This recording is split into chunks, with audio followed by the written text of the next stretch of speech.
Well, hello, folks. Welcome to the first in a series of videos that myself, Fist-25 and JawaSparky are going to make to kind of document our fitness, I guess. I know you tuned into this channel. It's a gaming channel on YouTube. And why would you want to talk about fitness? Why would anybody want to talk about fitness with that? Well, I've been a PC gamer almost my entire life. And while when I was younger, high school, early 20s, I was pretty fit. I was in the military. I didn't really have a choice. I had to PT, things like that. But when I retired from the Navy in 2012, I didn't want to do those runs anymore and the fitness anymore. And I became a lot more sedentary. My job became sedentary, and of course I gained weight. Too much weight. I recently went to the doctor and had a bunch of blood tests done, and my A1C was way too high. And so it kind of put me in a mindset that I gotta do something here because I don't want to have heart disease. I want to be around to watch my daughter grow up. I want to be there when I'm older. I want to be able to retire and enjoy retirement. Second time retiring. And I want to enjoy doing things with my wife and our kids out of the house and just be around. So while it became a priority for me to become more fit, I brought Jawa along on this journey. And he's been with me every step of the way. He is also former military. He is a Marine, and I was in the Navy. We both were in the aviation field, and so both of us are pretty out of shape. Still pretty out of shape, even though we've been in the gym for about 6-7 weeks now straight. Just doing what we can. So we decided we want to make a series of videos to document kind of our fitness transformation. I want to go over quite a few things, and there'll be multiple episodes covering this. This is episode 1. This episode, we're going to cover diet. Diet being probably the most important part of losing weight, keeping weight off, and because I have a high A1C, if you don't know what A1C is, it is a measurement of basically how much sugar is in your blood. Over time, your blood cells become glycated, I believe is the term. And when you have a lot of sugar in your blood, it is not good. That means your whole body's just kind of infested with sugar. And the reason sugar's so good is because it's kind of a poison. It leads to being fat and being unhealthy, and you get all this visceral fat around your organs. It's just not good for you. Anyone who is diabetic can tell you A1C is a good measurement of what your body's going through with that type of stuff. So one of the things that helps motivate me is to talk about this. I'm a PC gamer. I do console game from time to time. I'm not a huge console gamer. I do have a PS5, former Xbox owner. But I still love the PC Master Race, right? This is my bread and butter. And most PC gamers I know that are not esports, those guys are actually fit, and gals, those people are actually fit. They actually work out as kind of part of their whole thing. They're almost like real athletes, but they play video games. That's not your average PC gamer. Your average PC gamer is a large individual, typically, not always. And they spend a lot of time sitting in a chair, just like I'm doing right now, being sedentary. They're typically smarter than your average bear. They have skills that other people just don't have. They are probably their family's IT person. And anyway, those are the people I want, and I hope this video reaches, and these series of videos, because even you can do this if you're sitting there on the couch or in your chair watching this on your phone, don't wait to do something. You can get fit. You don't have to be a world-class athlete. I'm not talking about doing 2-a-days in the heat. Where no one in their 40s is going to be trying out for a Major League Baseball team or football or whatever. I'm just talking about being healthy. And being healthy, eating healthy, staying motivated are the key things here. So I'm going to run that intro and let's start talking about what kind of kicked this off for me as far as diet is concerned.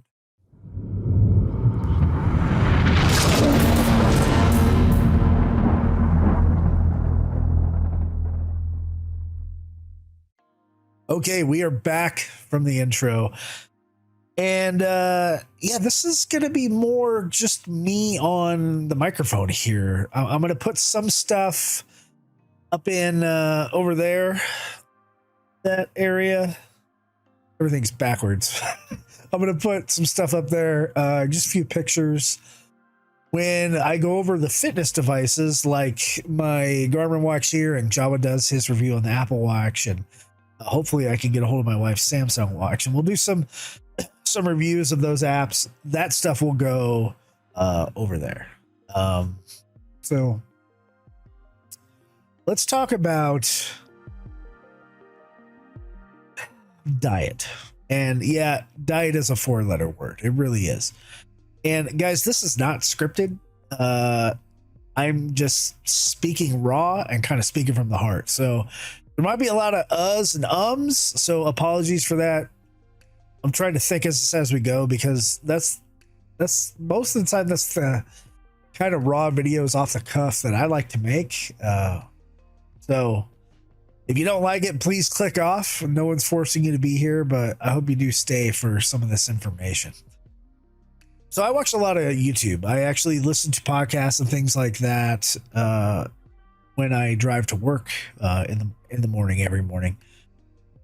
Surprise, surprise, a YouTuber actually watches a bunch of YouTube. I do it for research into Star Citizen, finding out the news, because Jawa and I don't report the news, to find out what's going on with my favorite things, right? And one of the things I got into was this video podcast called Diary of a CEO. And I really like the host, and I've watched some things in the past. And of course, YouTube and Google kind of steal your search history, and they recommend videos of things you might have been looking at. What a coinkydink. We know that's been going on forever. So I was looking into A1C and things like that when I got my blood test back, and surprise, surprise, a video came up on YouTube about glucose. So I watched it. It was the regular Diary of the CEO guy, and he had a guest on called the Glucose Goddess. And her name is, I'm going to butcher it because she's French, is Jessie Inchauspé. She is a French biochemist, and she kind of has her own personal story. I don't want to really steal her thunder, even though I am going to be giving out some of her tips here that she's put out on YouTube. She's a biochemist and an author, and she wrote a book called The Glucose Revolution. And I listened to her for about an hour and a half long podcast, and she gave a solid 4 out of the 10 hacks she has for changing the way your body handles glucose. Most of us intake glucose in the form of carbohydrates, right? Sugar being the big one for me in the past. I have a insatiable sweet tooth. I love candy. I love things like bread. I used to drink quite a bit of beer. I would just consume things that had a lot of carbohydrates in them. Sugar being a complex carbohydrate, right? And I wouldn't think anything of it. I'm like, well, I'm just going to drink a regular soda because Dr. Pepper, Coke, Pepsi, regular stuff tastes delicious. Why does it taste delicious? Because it's full of sugar. That's why it's delicious. And yeah, it does give you energy. Sugar does give you an immediate burst of energy, but it also leads to crashes. So I'm not a scientist. I'm not going to go into too much into how your body does all this stuff. I'll leave that to this video that I'll link it in the description below. The Diary of the CEO video with Jessie. And she started talking about the actual science of it. And basically, when you ingest carbohydrates, sugars, I'll just say sugars, your blood glucose level starts to rise up. Right? Your body has a mechanism in it to move around those sugars and to counteract sugar being in your blood. And that is called insulin. I'm sure everybody here has heard of insulin, and probably most of you actually know what it does. But one of its jobs is to kind of move sugar around. It moves it to your liver, it moves it into your muscles, things like that. Well, when you have high levels of glucose in your blood above the baseline, you know, the normal level, well, your insulin hits your blood afterwards, right? So here's a peak coming, and then afterwards, your blood's up here, your insulin's starting to come up. So there's always this delay. And eventually, over time, your body develops kind of a tolerance or a resistance to the insulin, and the sugar is allowed to hang out in your blood a lot longer than it should be there, and it's full of radicals, right? And the things that sugar can do to your cells, it can utterly destroy them, right? It also causes, and a big thing of Jesse Ingshaspe's book is it causes inflammation. Inflammation is your body's way of dealing with certain things, but it inflames things. It makes them hotter. It makes them larger. And you know, your body is doing inflammation all the time, right? I'm not talking about an injury, inflammation from an injury, because it does that too. But it's almost like an immune response, and it raises temperatures, and you literally end up cooking yourself from the inside out. Like you're your own microwave. So insulin is a needed thing. You have to have it. Your body has to have it. Type 1 diabetics do not have enough insulin. They have to actually take insulin. Type 2 diabetics usually have insulin resistance, where insulin is not as effective. Some of the treatments for type 2 diabetes is you have too much sugar going on, and it's actually to take insulin, which is weird because even though you're resistant to it, I guess if you have extra insulin, it may help. There's also a bunch of medicines out there too. Type 1 diabetics don't produce insulin, so they have to actually get shots or give themselves insulin. They can crash when they have low blood sugar. They'll have to eat something with sugar in it so they can get their sugar back up. It's a horrible, horrible disease. Both sides of it, type 1 and type 2. Hypo and hyperglycemia. Hypoglycemic? Yeah, something like that. So this author, Jessie, I'm listening to her talk, and the problem with us eating in America is that we eat things in the wrong order. People who, I guess more Mediterranean people with different types of diets, not Americans. Americans are horrible with this. They typically have some kind of vegetable before they eat, like a meal. Well, vegetables contain fiber, right? And so this is hack number 1. Eat your veggies first. The reason this is, and I'm paraphrasing here, when you eat vegetables, and I'm talking actual vegetables, not fruits, but vegetables, green leafy vegetables, carrots, things like that, they don't all have to be green, but something that's actually a vegetable or dietarily is a vegetable and not a starch, that fiber will go into your body, and it'll, when it hits your gut, right, the top level of your small intestine right after it leaves the stomach. It kind of forms this mesh. Think of it as a shield for a wire, right? And like an insulation for a wire. And it forms this mesh because your body does not process fiber very well. As we all know, because if you've ever eaten corn, then you know when that corn passes through you because it doesn't fully process. Well, if you eat your veggies first, then her order is vegetables, proteins, fats, then carbohydrates. If you save those carbs for the end, they do hit your gut. They have a hard time penetrating through that fiber mesh.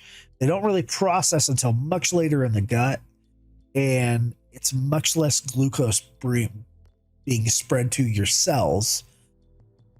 And so that is a way to help mitigate and control glucose in your blood. And that's not only the first thing. Well, I guess that is the first thing, but there's other hacks as well. So I'm going to save it for you guys to watch the video to get the science on that, or to buy her book, read her book, whatever. But hack number one, and it's something I've been doing and Jawa's been doing pretty well: eat your veggies first. That could be a salad. That could be carrots with ranch dressing, broccoli with cheese, cauliflower with whatever. Eat your veggies first. And then if possible, your protein, and then your fats. Sometimes they're stuck together like in a steak. And then your carbs. Bonus hack: if you're going to eat dessert, eat it at the end and eat it when you still have that fiber in your system. The fiber in your system lasts for somewhere between 1 to 2 hours. And you can eat things in order, right?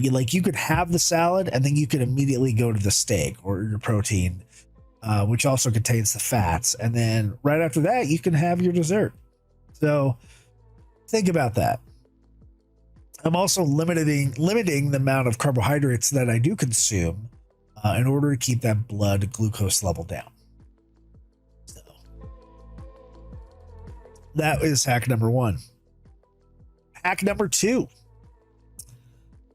And I know this is kind of like an old wives' tale and it's been around forever, but it is vinegar.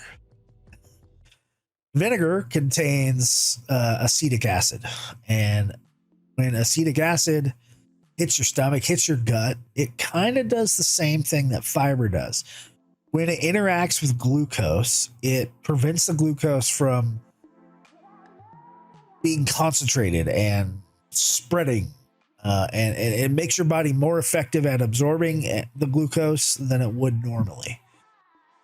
So her hack for that is really to take a tablespoon of apple cider vinegar per day. And I've been doing that every single morning. Jesse does recommend that you dilute it in like a glass of water. But I hate the taste of vinegar. And so I just shoot. I have a little tablespoon measuring cup and I just bam, shoot it. And then I drink a bunch of water, try to hold my nose because the aftertaste and the taste is nasty. But I do it every single morning before I eat breakfast. I hate it. I don't like the vinegar, but we're going to see here in a couple months when I get another blood test if it's helping. I hope it is. There's kind of a bonus hack in there where if you eat your veggies first, from hack number one, if you have a salad or something and you have balsamic vinegar dressing, well, guess what?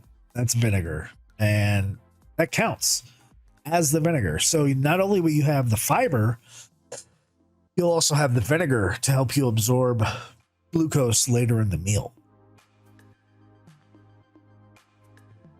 So that is hack number two, the vinegar. It doesn't have to be apple cider vinegar. It could be any type of vinegar. It could be regular white distilled vinegar. I think that's probably nastier than apple cider, but up to you. The third hack is to eat a savory breakfast. What does savory mean? Savory means protein and fat. Try to remove carbohydrates from your breakfast. And that does mean cereal. Man, I love cereal. I've always thought my entire life that cereal was to eat breakfast. Why did I think that? Because ever since I was a kid, it's been marketed to me via television, radio, the ads on the box, whatever. Hey, this is healthy. This is healthy. Those are marketing terms. Cereals are grains, right? Grains are carbohydrates, and that, I mean, you can just look on the nutrition label and you'll see that it's a lot, even like Special K, like that's a lot of carbohydrates in there. Sure, they may have some fiber in there as well, but it's carbs. And then you add sugary cereal like a Lucky Charms or even Honey Nut Cheerios, Cocoa Pebbles, which I love, full of sugar, right? And full of carbs. It's cereal. So instead of cereal, what I try to do is eggs, bacon, sausage. Now, you do have to be careful with the bacon and the sausage, stuff and fats. You have to be careful with the fats overall because of the high triglyceride level. But fat is not the enemy here. Fat is not necessarily a bad thing. And I think the marketing that's been pushed to Americans, especially over the years, is that fat is the enemy. Not really. Fats are needed. You have to have fat in your diet. You have to have fat in your body. A lot of things come from fat, and you derive a lot of energy from fat. When you're working out and or like you just have to run or something like that, your body can pull that fat, change the way it's processed, and turn it into energy for the mitochondria in your cell to use it as energy. And it's pretty darn efficient. I believe it's actually more efficient than just using straight up glucose for energy, which is, of course, sugar. So hack number 3 is eat a savory breakfast. What I do in the morning, like I said, I have that apple cider vinegar, and then I try to have a savory breakfast. Sometimes I will eat my oatmeal. And it's low calorie oatmeal because I'm trying to lose weight, so I'm cutting back on calories. But what I'll do, I'll throw some whole fruit in there, like a blueberry, a strawberry, slices of an apple, something like that. You may be saying to yourself, wait a minute, apples, blueberries, strawberries, they're full of sugar. They're full of fructose. And fructose actually works differently in your system instead of glucose. It's a different type of sugar, and your body does not, I believe it does not use fructose directly for energy like it can for glucose, like carbs. There's a reason fruits are sweet, guys. It's so animals will eat it and they'll eventually use the restroom further away, and they deposit the seeds because the seeds don't digest, and boom, now you have more strawberries. Now you have more apple trees, whatever. It's a reproduction mechanism for fruit, right? It's evolution of the fruit. But here's the other thing with fruit. Fruit actually contains fiber. If you consume fruit whole, a whole orange, you're going to eat all the fiber that comes with the orange, making it not as bad compared to having a glass of orange juice. The glass of orange juice is the same as drinking a Coke in the morning or a Pepsi. It's the same amount of sugar. It's literally drinking the same thing sugar-wise. So keep that in mind. The fiber in whole fruit is a good thing. And if you, like everything else, if you have it in moderation, you have it for some flavor, it's fine. But anyway, eat a savory breakfast. I'll put up on the screen right now the other book that Miss Jessie Inchauspé, I think I'm saying that right. She made another book. She has 2 books. Her second book is basically a cookbook. It contains a 1-month challenge on the 4 main hacks that I'm talking about right now. And it is, you do each week, and then you just add on to it. But there's a ton of recipes in there for things like a savory breakfast, a vegetable before your main meal, things like that. So It's actually pretty good. Granted, she is French, so it's a little more European flavored, which is probably why her books are on the bestseller list in France and Germany and in the UK. And they made the Wall Street bestseller list here in the United States. So that is the third hack, with a little bonus hack with the fruit. Eat the whole fruit. Don't stop drinking fruit juice. Even if it's 100% fruit juice, you might as well drink a Pepsi, sugar-wise. Eat the whole fruit. I'm not going to say it's going to kill everybody, guys. If you want orange juice, drink orange juice. I'm just letting you know it's the same as drinking a Coke. Sugar-wise. It's definitely more healthy than a Coke because it spikes your vitamin C. The fourth hack, talking about the fourth hack here, is to surprise move. If you eat your breakfast, you eat your lunch, you eat your dinner, within an hour after finishing your meal, preferably 10 minutes after, when you really are starting digestion, get up and move. How much do you have to move? You have to move 10 minutes. Take a 10-minute walk around your block. You don't even have to move that fast. What is moving going to do? Well, moving is going to get the glucose that's floating around your system, because yes, even protein can be turned into glucose, so can fats. Mostly it's carbohydrates. It'll get that glucose activating in your muscles right away. Like, your legs are going to be like, I need to move. I need some energy. Every single cell. And your body's going to be like, hey, I have some energy right now. In the digestive system, I'm going to push that over to your legs. There's instant energy right there. So you'll be able to process that glucose immediately. One of the big muscle groups that actually process glucose really well is your calves. And there's kind of a bonus hack here that, for those of you like me who work in an office environment and I do a lot of work at my desk and I can't just get up and walk around. I can, and I should do it more, but sometimes I'm stuck and I'm like, I gotta do this, or I gotta make this YouTube video, and I just had something to eat. What you can do is just sit at your desk. I'm putting my feet flat on the floor right now, and you can flex your calf muscles. Flex your instep by raising your toes up, and then do little small calf raises right at your desk. And one of the most efficient muscles to process glucose in your system, especially right after you eat, is your calves. So if you can't actually move, just sit there for just a few minutes and sit there and flex and move your calves around, do like little calf races, do one leg, other leg. It's not as good as moving, but it's better than doing nothing. Now on to the fifth hack, which is my hack. It's not really a hack.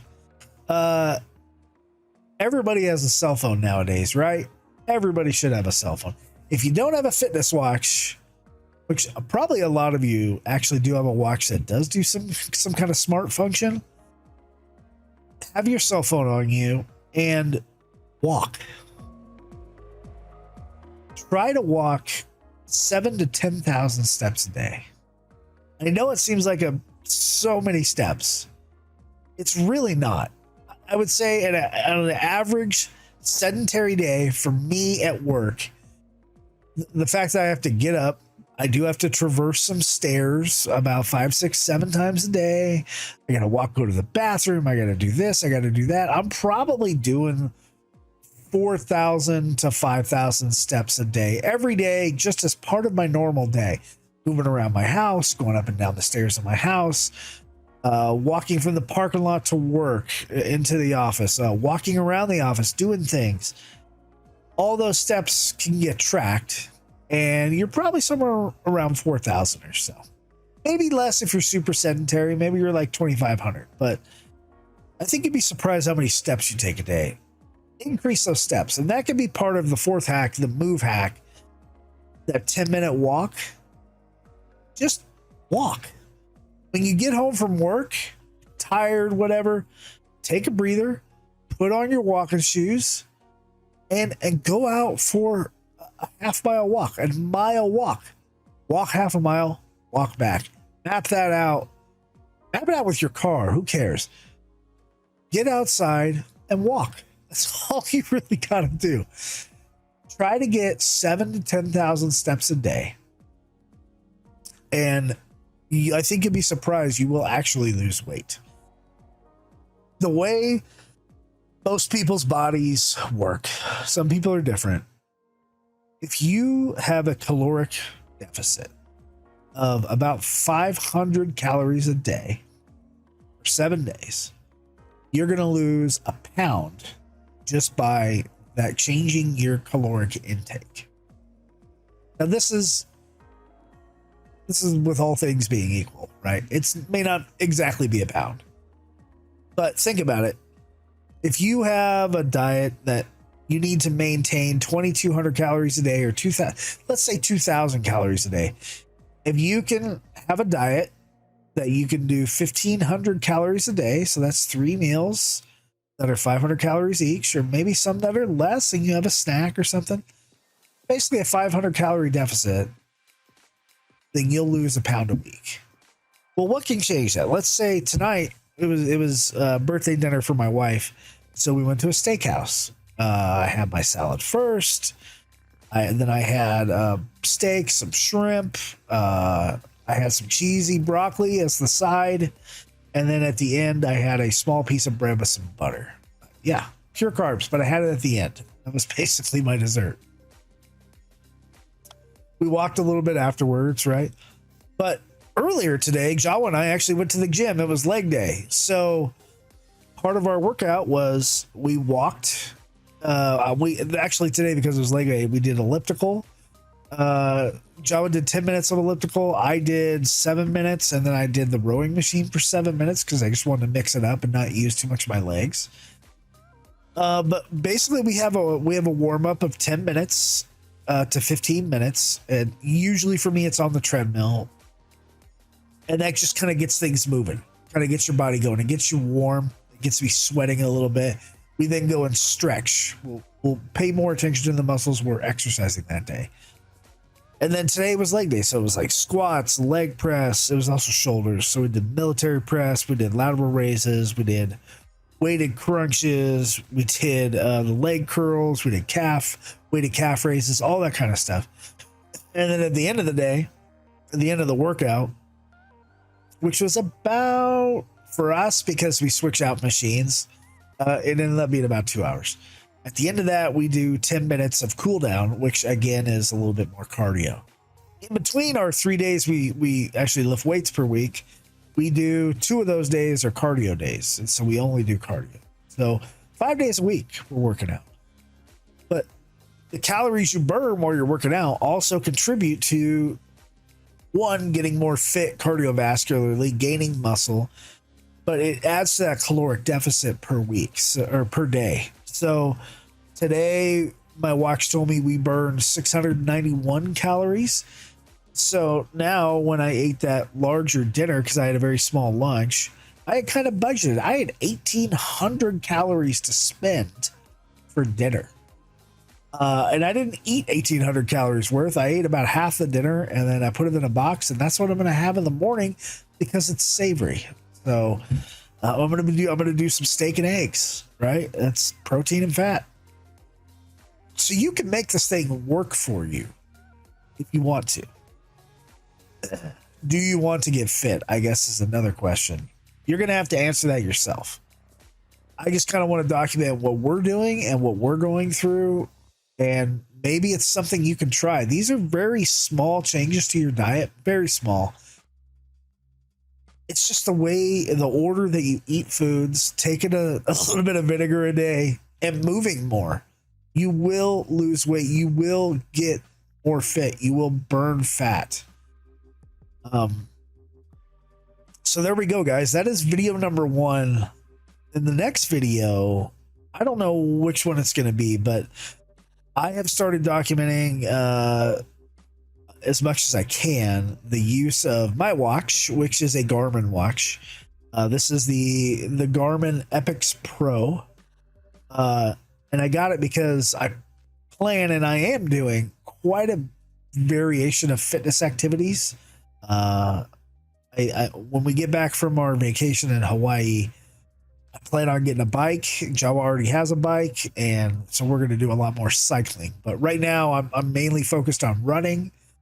I ran my first 5K last weekend. I haven't done a 5K since I was in the military, since like maybe 2008. So it had been a while, and I wasn't very fast. It was walking and running, walking and running. I actually spent more time running than I did walking, which is pretty significant for the shape that I'm in right now, which is round.